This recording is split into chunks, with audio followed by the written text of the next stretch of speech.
He is Director of Analytics for the Hamilton Bulldogs in the OHL. He also runs the website chartinghockey.ca and writes for The Athletic, St. Louis, and Calgary. So, without further ado, Sean.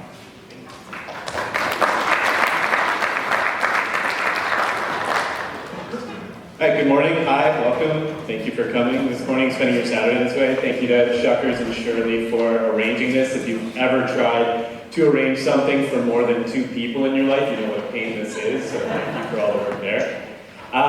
So my presentation is moved up in the schedule today, which is interesting and fun in a way because it connects so much with what Ryan was talking about. Probably not in the depth that Ryan offers in this field because it's Ryan Simpson we're talking about, but there is kind of a nice connection, so I'll try to connect to Ryan as we go. So you're looking at, so you want to build a power play. I'm going to try to take some data from a variety of sources, which is generally how I roll. I'm going to draw in some data from a bunch of different places and talk about some of what Ryan has already been running all over this morning. And some ideas for what works at the NHL level, what we've already seen, what the data already tells us, and where we can go next. And I just kind of like marveling at this GIF sometimes. Actually, Ron, you touched on this too, right? This is the Ovechkin unstoppable one-timer for everyone. Okay, so there's been lots of work done in the field. I'm not new here at all. We've had Ryan up already. I'm just going to quickly touch on what Eric Harness and Matt Kane have mentioned in the past about power play data. Then we're going to switch into some of what Corey Schneider has hand-tracked at the NHL level. So we know we don't have player tracking data yet, but there's still a lot of data that's being collected by people like Corey who make it available online for research. So if you don't follow Corey, make sure you go to @shutdownline today. I'm going to draw some data from Evolving Wild to see which of the strategies that Corey tracks actually connect to positive results in the end. And then we'll look at some player level stuff because ranked lists are always fun, so you can yell about how bad or good a player is. And then I'll try to bring it all together with some do's and don'ts for your power play at the NHL level.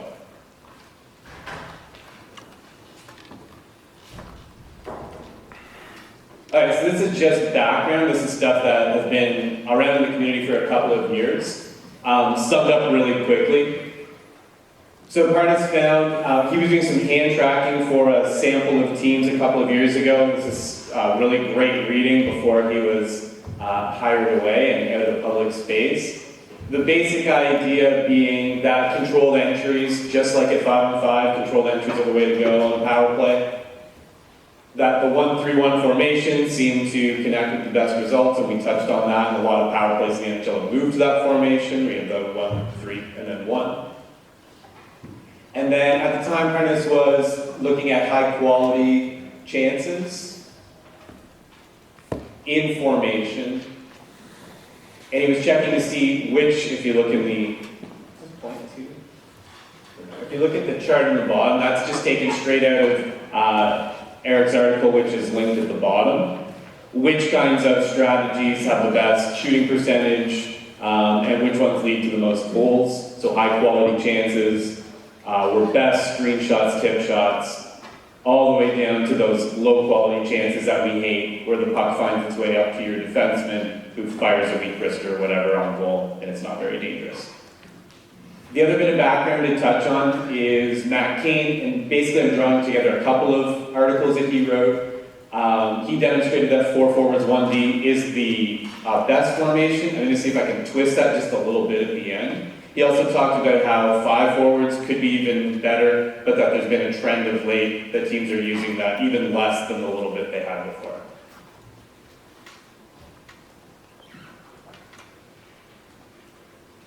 Alright, so this is a lot, and I'll just talk about the most important part. I do see some familiar faces from the Tableau workshop, so also welcome to you if you were there with me last night. So Tableau is where I do a lot of the work that I like to do, and the really nice thing about it is that it's visually pleasing, and you can do lots of things really quickly, like identify relationships. So what I've done here is just drawn some connections between some of the big broad ideas on the power play. the rate at which your power play takes shots is a little bit related with your goal rate. So you need to generate shots to score on the power play, so you get some R-squared value going on there. There's a bit of a relationship. If you're taking quality chances as your rate of quality increases, so XG, expected goals for, as your rate of quality is increasing, you see an increased goal rate. And that goes right with what Parnas was telling us too, that high quality chances are the way to score, and that's not a major surprise.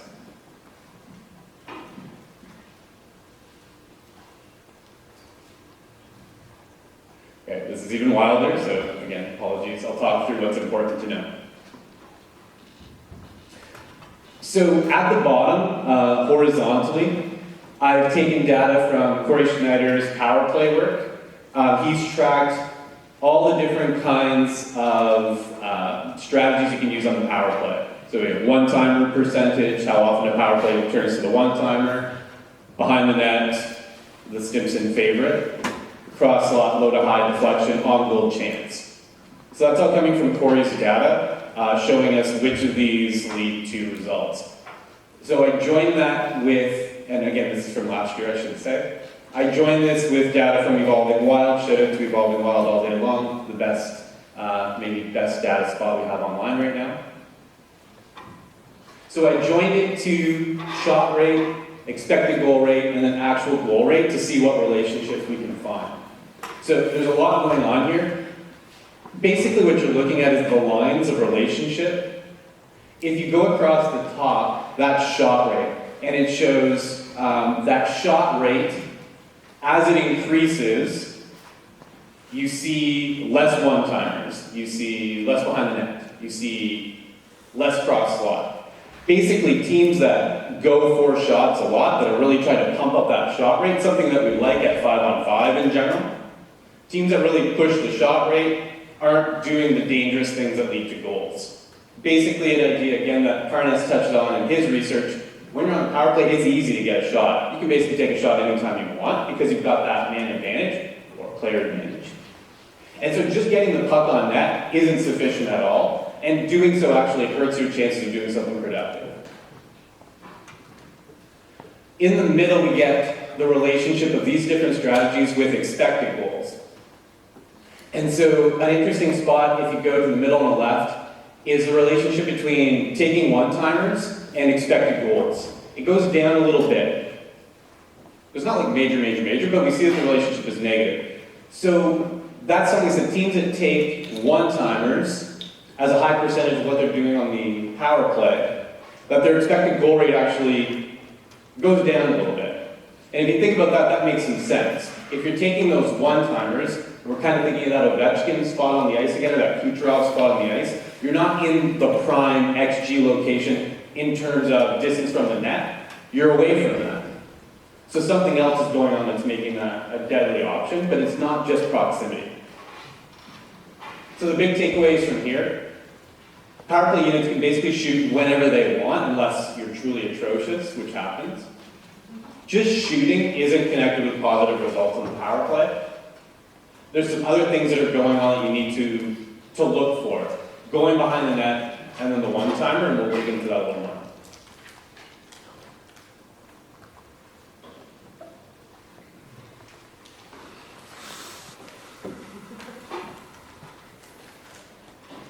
This one's actually not good, that's Claude Giroux bailing, but I just thought it was funny as I was looking through just to include, so 10 minutes.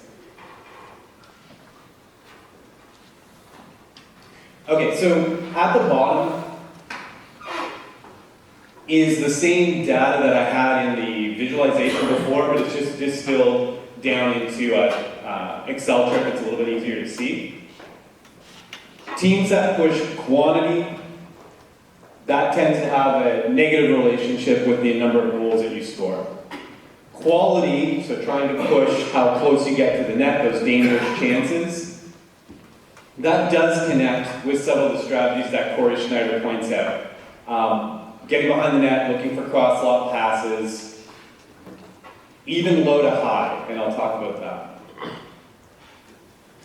So, Low to high is interesting. It kind of bucks the trend. We know that just getting shots doesn't work on the power play. It's not the way to go. You know, the high quality is best, and then one-timers and cross-slot passes are best as well. But for some reason, we do get this bit of increase in the low to high strategy, where there's actually a bit of a positive relationship with the quality. And the storytelling with that is that tips and deflections are the best way to score on the power play. And often to do that, you're working the puck back to the point first and then sending it in on goal for that tip or deflection. So it's connected in that way. If you're sending the puck back to the point and looking for a slap shot from that position, that's not the strategy. But if you have a known tipper or deflectionist, if I can invent those words, then that strategy can be effective as well. The one that I find the most interesting here, and I guess I should actually talk through my talking points instead. The one that I find interesting, again, is the one-timer, because there's some evidence, if you're looking through the numbers, that the one-timer doesn't make sense. It's as you turn to the one-timer, you're turning away from quality. And so, how do you use the right skill or the right type of player in that one-timer position to get the positive goal results that you want, even though you're shooting from a lower quality location?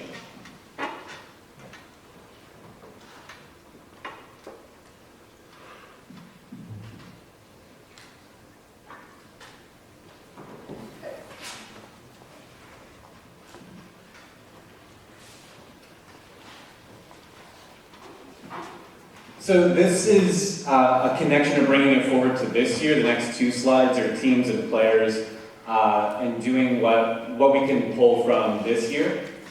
The last big shout out for me today is Peter Tanner, who runs Money Puck. And just as a really super quick aside, we're really excited, I think, as a community for the player tracking data that's set to come and for all these wonderful fire hose of data sorts of things that are supposed to be coming. But places like Money Puck and the data that Peter's able to provide, there's a lot of rich information in there, and I've only gone through the little slice of it that I can. There's a lot there still, and so when player tracking data is being talked about, I'm very excited for it as well, but I think there's a lot that we haven't worked with already, and places like Money Puck have it.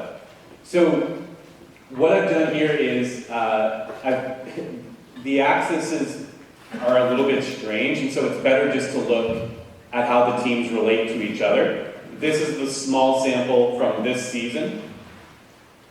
Teams that are very heavy on slap shots, that's the left view, and are getting goals. You're looking at Boston, maybe Buffalo, a bit Detroit, where the goal rate on those shots is pretty high.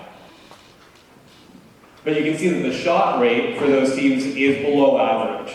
And so that lines up with what Corey's data is telling us, that teams that are looking for that one-timer, which is a slap shot in general, they're getting good goal results, that's happening, but they're taking less shots than an average team does. So they're being picky. They're waiting until they work around for that opportunity, and that's a strategy that's working. You can see other teams that are heavy on the slap shot use, like Vegas, which has just been plagued by horrible luck so far this year, the Senators, Stars, Flyers. They're not getting the results, but they're taking so many shots. And so that bit of an interesting piece from the data we had before, that you need to be picky, that you can't just fire quantity, we kind of see it showing up here. The second view right beside it is tips and deflections. And so we can see that some power plays are organizing themselves with the idea that low to high can work if you've got somebody talented in front of the net who can tip and deflect pucks, and that's the way you're going to go about scoring. The Islanders are the giant logo hiding behind the Habs and Avalanche. You can do a quick poll, who is it for the Islanders that's standing in front of the net trying to tip those pucks? Any guesses? It's the Zekas. Oh, well, yeah, because as long as we count going off your forehead and off your posterior. But the Honors League tends to be somebody that's key for this.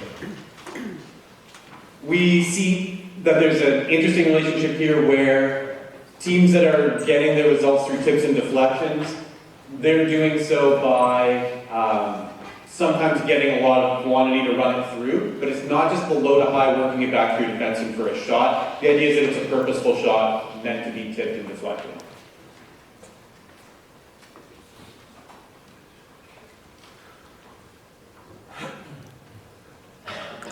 Okay, this is my last one. So, this is something that I'll post later on today that you can dig through if you're interested. It's from this year, so we're looking at a small sample of data so far, again from Money Puck. What I was looking at was which players, knowing what team tendencies are, which players are fitting their systems well, and which ones maybe aren't providing the sort of shot generation we want. Ovechkin is always king. You can see that he's leaning on the power play on his slap shot more than basically anyone else in the history of time. Pasternak is another one where leaning on his slap shot a ton. Pacioretty's in there, which is interesting. And then I'll make this live so you can scroll through and see all the players. The interesting ones for me are players. You can see that if you're the slap shot person, you're the one-time person on the power play. It's really difficult to also be the tips and deflections person. You're not in that same location. And so I've highlighted tips and deflections for those players as well. You get a James Neal, who's big on tips and deflections for his goals. He's got no slap shots. And so you can see the formation kind of play itself out in the data. On the second pane, you can see the people that are taking the highest rate of shots on the power play. And again, we don't like that. Taking lots of quantities easy on the power play. So players that are doing that are hurting their power play. This is as a rate, so by their minutes. So we've got some strange names at the top that are likely just sort of small sample people. But it's interesting to look through which of those people are just sort of, when they get their chances, firing away at will.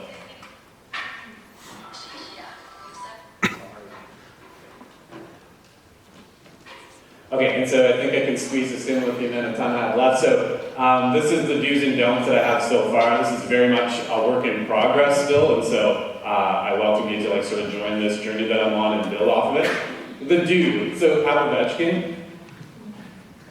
If you can't have Ovechkin, have someone with a slap shot. And what this makes me wonder in kind of that tell a story version of the data is maybe your best slapshot person is your defenseman, and then maybe you want that person on the face-off dot instead. Maybe you want to rotate so that they're the player coming off the half wall, so you're using that Shea Weber double slap shot from the face-off dot instead of having them at the point, knowing that that's a dangerous way to score. You can set up the 1-3-1 formation with your 4 forwards and a D, but you can kind of forwardize a defender by moving a Shea Weber type into that half wall spot. I wonder about that. Initiating the play from behind the net checks out, and Ryan went over that in full detail, so you don't need to hear it from me, but that checks out in the hand track data we have in NHL level 2. And then the cross slot pass connects well with the goal storm, and again, that's because it's so well connected to the one-timer. Don't yell shoot. So if you've ever been that person or sat beside that person at a hockey game or on your couch and they're yelling shoot, tell them not to yell that anymore. They're not allowed. Don't yell shoot. Getting shots on the power play is easy and it's not connected with positive results. Unless you have a noted tipist or deflectist. Oh, that's what I call it there. So I don't know if those are words either. And don't go low to high. So that idea of banking it off the half wall to your defender who kind of walks the line and then takes a shot from the blue line on net, unless you know you've got that Anders Lee in front of the net, that's not a strategy to pursue based on the data we have so far. Okay, and that's all I have for now. Thank you.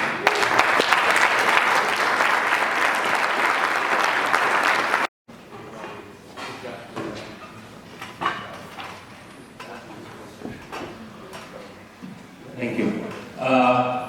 Did you try to correlate the necessity to win the initial face-off or the importance of winning face-off during the power play? The face-off prior to initiating the shot game. I haven't, but I think that'd be really interesting to do. And again, in this data source, it would be possible to do it. But I haven't done that, no. It would be really interesting to see it. Okay, thank you.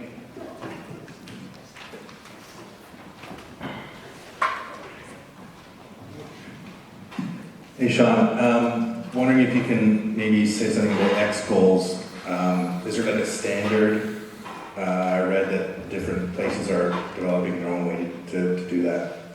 Right, so for this, I'm using expected goals as modeled by Evolving Wild. So it's their model that we're using, with the basics being shot angle, shot distance, shot type, whether it was a rebound, whether it was a rush. I shouldn't speak for the Twins too much. They can speak to their model better than I can.